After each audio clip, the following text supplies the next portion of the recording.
ইসলামের একটা হাদিসে বলা হয়েছে, সহিহ মুসলিমে খণ্ড নম্বর 2 হাদিস নম্বর 2453, এখানে বলা হয়েছে যে উম্মে সালমা রাদিয়াল্লাহু আনহা আমাদের নবীর স্ত্রী, তিনি বলেছেন যে আমাদের নবী যখন ঘুম থেকে উঠলেন তখন সহবাসজনিত নাপাক অবস্থায় ছিলেন, সহবাসজনিত নাপাক কিন্তু রোজা ছিলেন। তারপর তিনি গোসল করলেন এবং রোজাও রাখলেন। এছাড়া এই একই রকম কথা আছে সহিহ বুখারীতে খণ্ড নম্বর 3 বুক অব ফাস্টিং হাদিস নাম্বার 1925।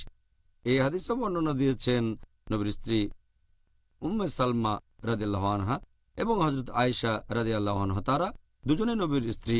তারা বলেছেন যে নবী যখন সকালে ঘুম থেকে উঠতেন, যখন তিনি সহবাসের কারণে নাপাক থাকতেন, কারণ আগের রাতে তিনি স্ত্রীর সাথে সহবাস করেছেন, এটা স্বপ্নদোষের কারণে হয়নি, কিন্তু তিনি সকালে গোসল করে